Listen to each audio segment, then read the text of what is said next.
From the birth itself, I've been very fond of animals. So when I was 3 years old, I picked up my first dog, and it was a story I've told somebody that is the first dog I went to pick it up between 3 and 4 years old, and I used to be very fond of her. So I picked her up, and my mother always used to say that we don't want any stray dogs, and my elder brother also would say that we don't want.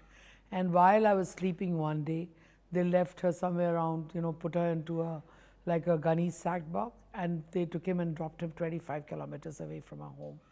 And I still remember that I cried and cried and cried and hoped that she'll come back. And then she came back to me, after 5 days. As I grew up, I used to always pick up dogs from the stray or, from the roads and see them which were hurt and people were being cruel. Even, in those days you found that people were cruel, but today I find that is far more cruelty in a certain class is there. So my journey has been a pretty long journey, how I've picked up these dogs one after another. But actually, how I started looking after dogs is that when I was about 18 or 19, I married very early. I met my husband, and I think when we decided to get married, I said, this is the first thing which I'm going to do is look after animals when I can afford to do so. Because, my husband was from the Air Force, so there was not much money. But we were from a okay family, like what you call as a middle class family. But basically, that kind of funds were not there. But I started with 2 dogs. I picked up my first 2 dogs from the roads. And that still I remember that I picked them and named them Sherry and Whiskey. And I remember because in Air Force, you always have this thing on that. But basically, I picked up. And then the journey started that I kept on saying that I'm going to pick up more dogs. And during the year, that few years from down there, I started a small business. And I said, how am I going to afford these dogs if I start picking up more? Because at that time, I had 7 dogs. But I think it's like, chicken and the egg, whatever you call that, is that as I started picking up the dogs, the money came along. So it was always that I picked up 7, then I said, no, I can't keep more than them, and it came in 10, then 15. So the numbers grew. Till about in 1992, 93, I had about somewhere between 45 to 50 dogs. And I said, I'll bring my level to about 70 and not more than that because I cannot. So today I have about 800 dogs here. I have 800 dogs which are living 200 in this house and about 600, and I feed outside of our house around 150 dogs. And apart from this, I have dogs in Mumbai, and I also have dogs in Odisha, which is another long story, where our steel plant is. And I have dogs also in my village, which is about 80 kilometers from here. So I've got dogs all over. So if you see the number, 1,000 inside the home, and outside I'm looking after about 250 dogs by feeding them every day. Well, basically this name came about 8 years back, and as I was only looking after, and our house it's a personal house. So I remember when I was doing up this house, one of the designer asked me that, I hope you'll get your dogs outside the house, because the kind of, if we go to use some, marble, or if you're going to use, then they're going to spoil all your curtains and so forth. So I say, yes, I have. And I took a place which is about 4 minutes from this place only. And I said, okay, I'm going to take the maximum amount of dogs from here. But it so happened that this has never happened, because the place which I've taken is already so full of dogs, and which are dropped by various kind of people, which I will narrate to you that how the dogs come to me. But basically that area is also full, and that in any case I cannot imagine myself without living without any animal. In the year 2004. So this idea, I think during this year, these 2-3 years, I have read a lot about from the Gita as well as from the Vedanta treaties. And the whole thing is that, as we say that Ramayana is something what is ideal, but Mahabharata or the Gita, especially the Gita part, is that what you live in day-to-day life. And that's how this name came to me, that it is the Lord Krishna, so I kept the name Krishna Ashram. So the originating of the name came from Krishna Ashram, and that is the time when we, in 2002, 2003, I formed up an NGO which has been funded by own self, and I started with an NGO name. Though this institution, what I've been doing for the animals, has been running for about 30 years. The year 2004, December or January, in 2005, we started the plant, which is now running very successfully, and we've been expanding. The steel plant has been expanding with a very good turnover, as well as become a debt-free plant. So it's been those years which I find. So there's been a lot of growth, whether I'm talking about mental growth, the mental growth which has taken place, as well as seen what has happens in life when there is a business which goes down or up. And I think very interesting part, again, I would like just remembered as we were talking, that during these years between 2000 to 2002, one was into a very bad liquidity problems and everything. But it's very interesting that people came to me itself whom I didn't know at all, and who came and said that they will give the feed to me on a longer credit term, the food for the dogs, because at that time the dogs were again just a number of 200. So from 200, the growth of 2002 to now has been phenomenal, that now we have housing this place about 800 dogs. So both, I would say, both are going simultaneously very well at the Krishna Ashram, which is running now, doing. And Krishna Ashram aims are very much different, which I would like to talk about it. But basically, the most fundamental aim is that to look after the dogs in a manner that they should get treatment day or night, any of the time the treatment should be given to them, as well as create a center which is not commercial, should be able to make people understand what is there in a dog's mind and as what human beings can do, because human beings are the people who have the brains, what they can do with an animal, whether it's a dog or whether it's a cat or any other animal. So I feel that's a very important agenda in our lives.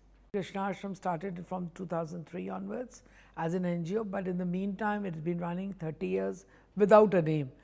There was no name given for it, but of course we've been running this for almost 30 years. So it's taken me a long years to come into how this ashram should be run. First of all, very important is that none of the animal is ever tied up here. Nobody is tied up, and that. So we have an area where they are left, and we have prepared rooms for them with a kind of a veranda, so it should look peaceful, and they are very important, is like a small playgrounds for them are there, so that where they can have. So we made kind of a, it's more experience from my corporate experience, basically how I run a business, which is delegated with all our staff, whether it starts with our CEO or MD.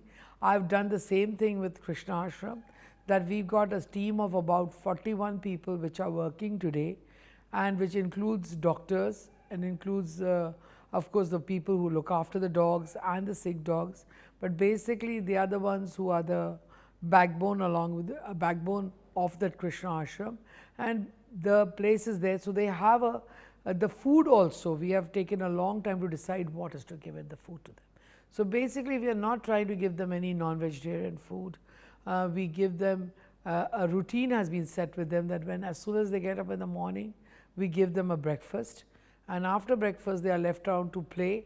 They all, as it is, they are open, and then we do grooming, and whichever one are sick then come to the hospital for their showing. And even the ones which are not sick, continuously about 30 or 40 dogs are seen by the doctors if there could be anything wrong. So that means a general physical check is done on them. Apart from that, then afternoon they have a slight snack, which is we just give that is the only non-vegetarian portion, which comes from a kind of a pedigree food. We give them a very little bit of pedigree, a snack, but not too much, only just a small, let's say like 50 grams to munch each one, and after that it's left them that they go to sleep, because generally in the afternoon, and then 3:30 the whole cycle starts again. At 3:30 then again they are groomed, some of them are given bath. It's a weekly program, that every day we have a program, then one day the nails are cut, the second day, but it's every 10 days a bath has been given to them. Or it is that you can see that some of their teeth is bad, so the scaling on the teeth is there. Or it would be saying that if there's some very sick, sometimes it's a very emergency day, so we are spending. Most of the operation of course takes place at the morning. When we operate them, it's like any other hospital, like a human hospital, that you come for an operation in the morning on that, unless of course that's an emergency.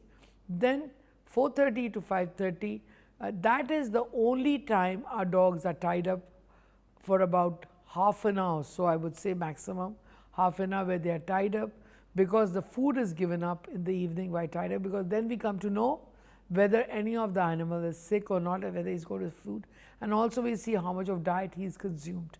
So then they are tied up into each post, and which is a very interesting phenomenon to see, because seeing about 600 dogs tied up at one time for having food is some of the people get very scared when they go in. In fact, I've had lots of people that say they would not like to enter, because of course they've never seen a thing like that. And once the food is given, then they are opened back again, and water is kept to them for the night. And we also divide that whichever dogs are sick, they are kept in the sick rooms, and whichever ones are old dogs are never kept with the young ones, because they can be hurt, as well as when the younger pups are there, they are secluded along with their if they have their mother, they are with their mother, but if they are not with their mother, they are kept in different places. We also have, of course, the dogs are the major part of it, but there is a section where we have cattle, which are basically left by the people on the roads, especially calves, and as well as especially very old cows which are kept. So we've got, but that's not a very large quantity, but we have still about 60 cows which are there, and calves which are picked up from there. So I wanted to, and also very important is that the people who are working in the Krishna Ashram is a very important bit, that they should know what is the story about the dogs.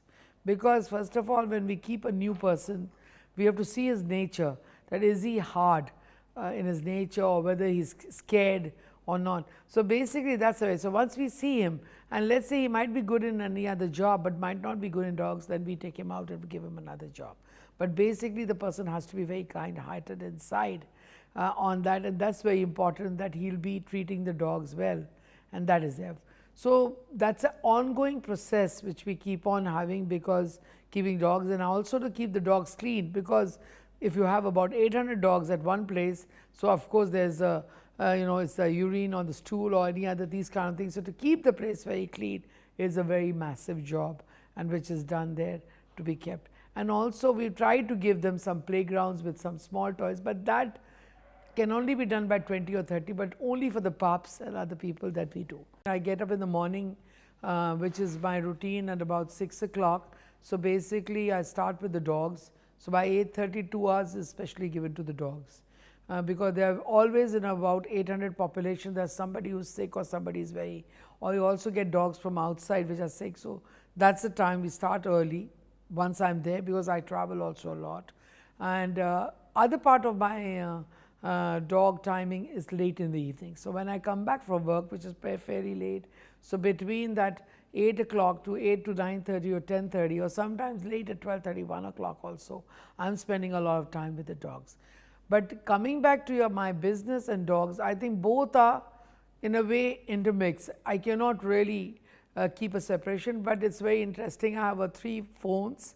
So one of the phones is actually for the dogs, anybody. So it used to be a very interesting that when I'm having a very formal meeting, or we're having a meeting inside a plant or in our mines or wherever I'm working, suddenly you will find that one of my servants will pick up, because in my business, you usually find that it's only a top HODs would be calling me. It's the junior person will not call me, because he'll be reporting to the HOD. But here, any junior person will pick up his phone and call me and saying that my section of dog, this one is well, and the doctor is not there, and I feel is very sick. So my staff, which was there before, especially in steel business, it's not a culture at all to have dogs or get sentimental or even care. I mean, you're not supposed to show. That's a very interesting thing, because one of my CEOs told me that, why do you have to look after animals, that. So basically, now the present people who are working for me, they are used to, suddenly when I'm having a formal meeting, you'll get a call and I'll just say, and sometimes I'm talking in front of them only. So they got used to it. So it's become in my company, they got used to that I'm looking after. But I have never divided both the roles, but in any case, yes, business is divided onto that, and dogs work is divided. So for an outside world, I don't think so they know about it, but people who are working with me, they understand. But interestingly, I'm still going to do a study with my company that whether they really understand what I'm doing, because I haven't really explained to them why am I doing this, and why. They understand partly.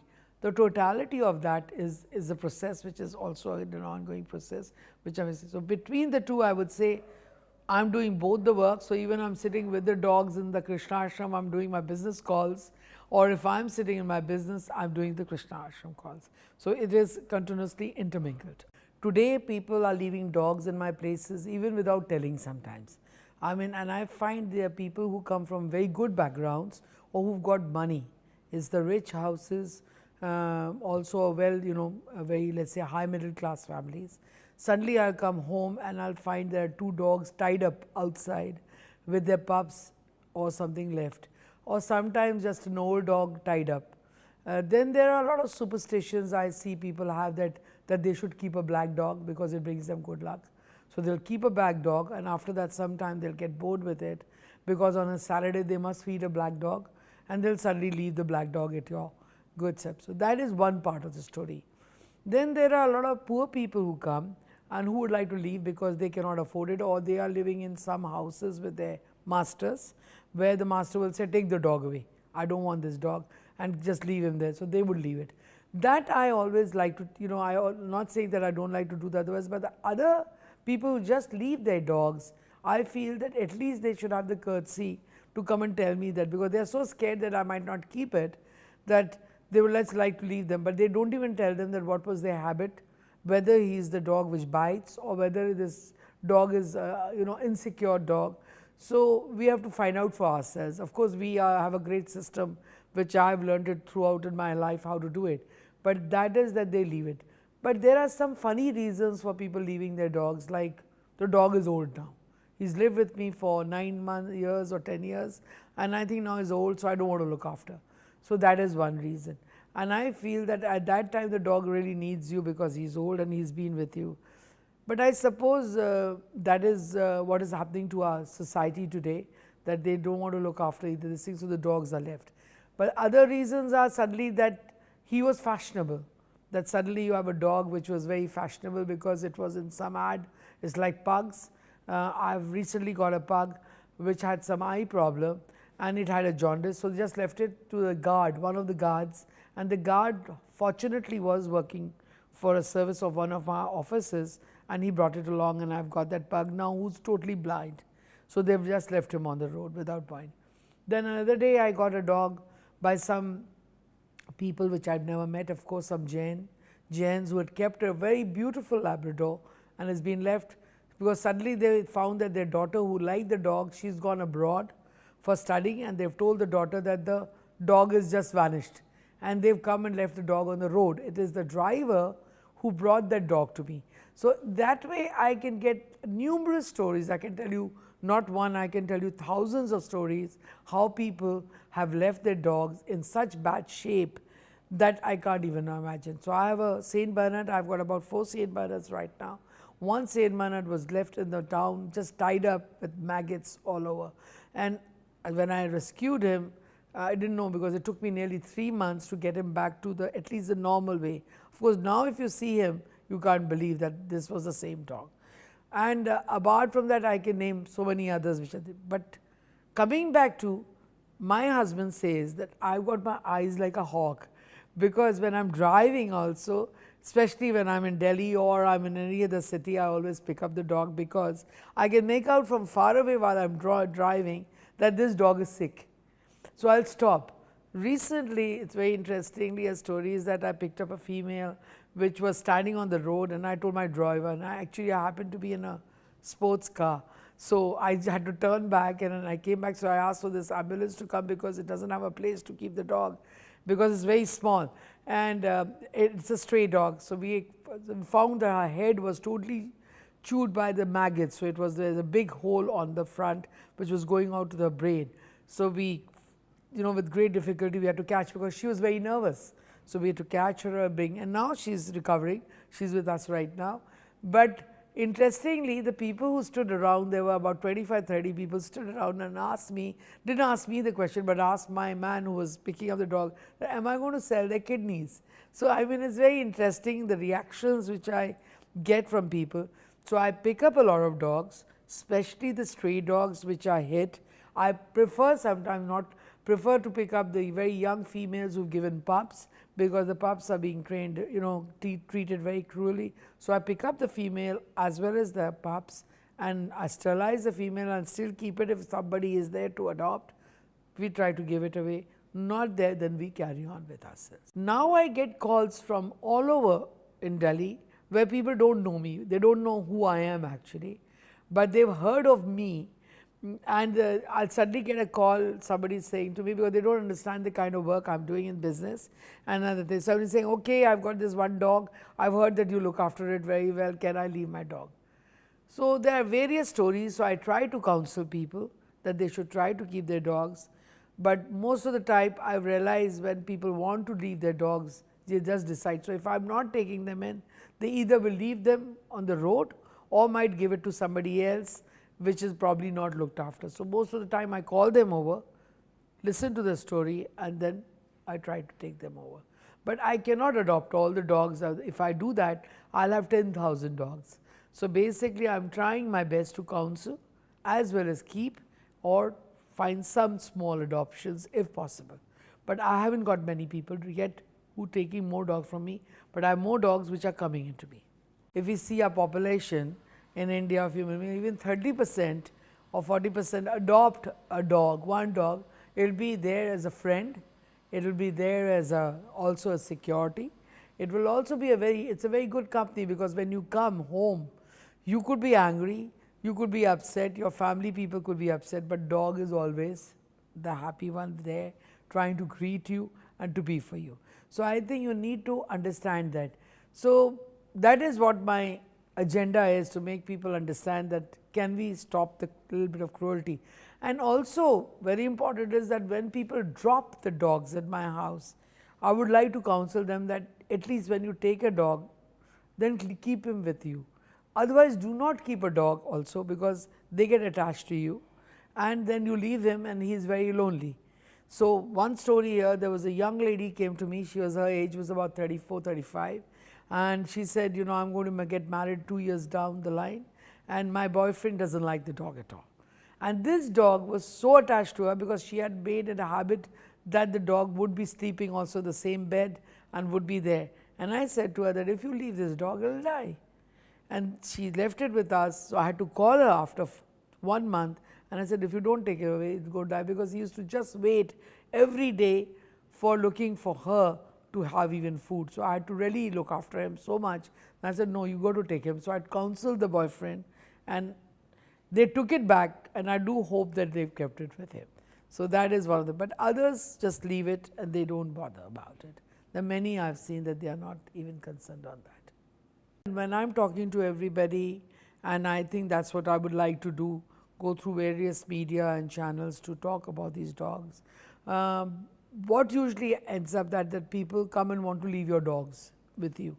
And I think that's where I would like to do something opposite, where I would like people to keep the dogs with them instead of leaving them to me.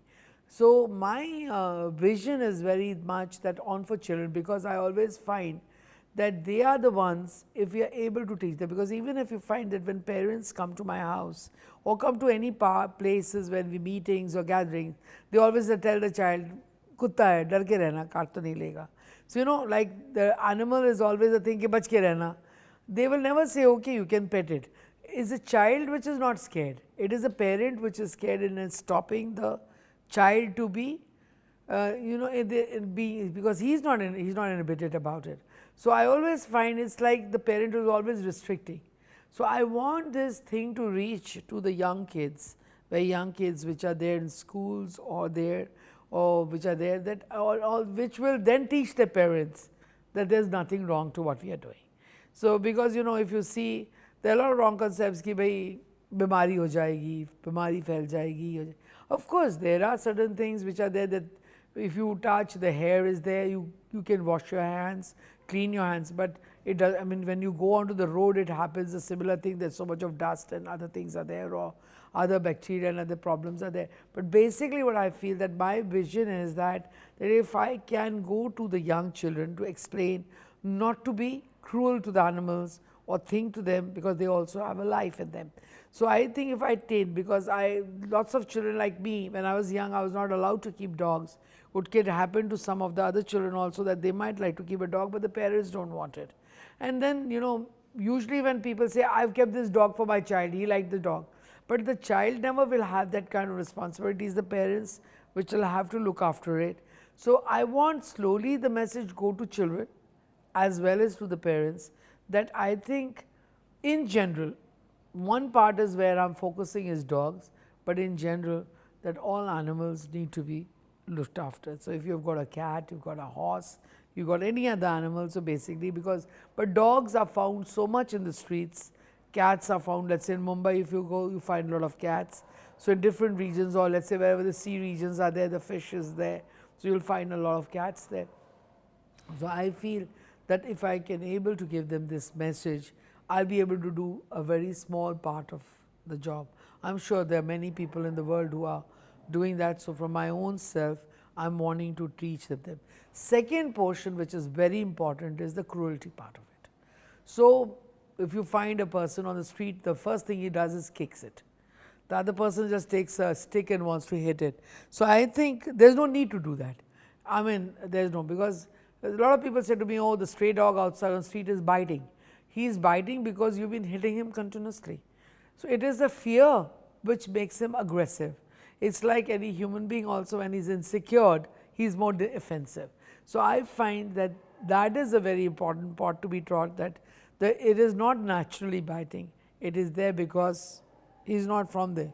And some of the good people who keep the dogs, they train their dogs by the trainers to bite. So I think that's not a natural process, because you don't need to do that. You need it to that he should secure you, but you don't need it that it should be, because you're not into that business of biting or that sort of thing. I find the cruelty lesser in the villages or in the poor people, because they are always living with animals.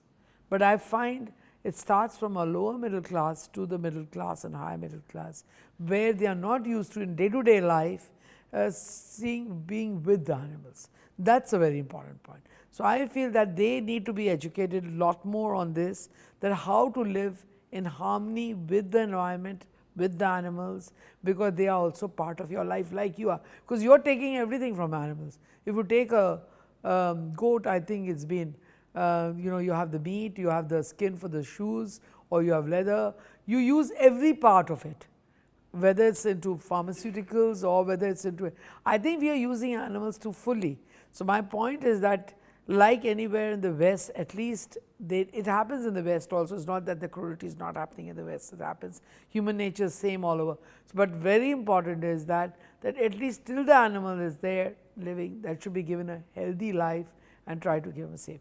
It's a very idealistic situation, which life is not. But I think there's goodness in life, more goodness is life in that. So I think I'm trying to come to that point where I can teach people, or at least I can share my feeling with the people, where they will be able to do something about it. Hope that this program will help me, that I reach to all the children, I reach to all the people, also all people of all types of ages, that if I can reach to them, where they will be able to do that. Not just the dog lover, because I hear lots in societies that when people come and call me, that I've got my landlord and he said you cannot keep your dog here because you got these 2 rooms I've given to you, you're not allowed.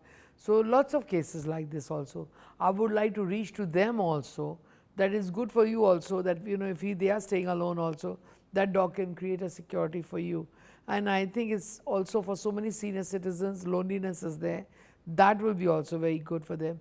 So I think I'm trying to reach to various mediums, that the dog is a very good friend, which is a very good friend for any human being, and brings a lot of happiness to you, as well as I find if a good dog, when you come to them, a lot of sickness also goes away from you, because you feel happy, you feel busy and do that. Because I find so many people who are retired and so many people who have nothing to do, they are very frustrated in certain parts of their lives, whether it is children are not there, or they are not working anymore, or they're just busy with or they feel very sick all the time, because you're paying more attention. If you're busy in life, your attention towards your sickness is less. So I think all kinds of strata from different ages of people, I should be able to reach these messages.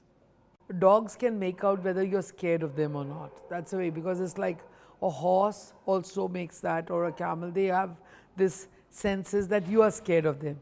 So basically, I feel that a person who's very scared of a dog should then not go or just start, hitting him or start wanting to say, get out of this thing. So basically, he should just keep it a little bit away. And if he's wanting slowly to get to know the dog, it becomes a slow process. It's not that suddenly when you come, the dog will be coming running for you. But there are some dogs which come, there are some dogs which are naturally very happy dogs, they'll come to you. And some are very docile. It's like human being nature. There are all kinds of nature like in human being, is the same thing in dogs also that they've got.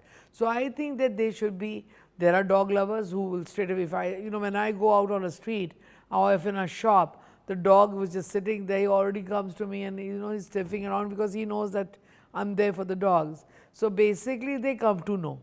So for a new person who's not, I think you should just be neutral towards him instead of taking any reaction to that. But if he wants to get friendly, then I think in some time, and if he's coming there, he can give him something to eat once, then come again there. Your dog, you'll find automatically will start coming back to you. So on that. And as I mentioned again, that when a dog is barking at you or is running towards you, that must be he's insecure because there's been a lot of mistreatment which is being given to him. It's like in any human being also, when you give him mistreatment, it shows into him, and when a person is poor or if you're mistreating him. So I feel that it's a very important. You see that in market there are many dogs. Some of them are sitting very docile. But if you go to some small lanes, the dogs are barking quite a lot. Sometimes with the running the cars, that they are getting intimidated with that sound of the car. They also might run along with the car, but they're only running for a short time. So basically, I think you should just keep it neutral about it, and then they'll stop.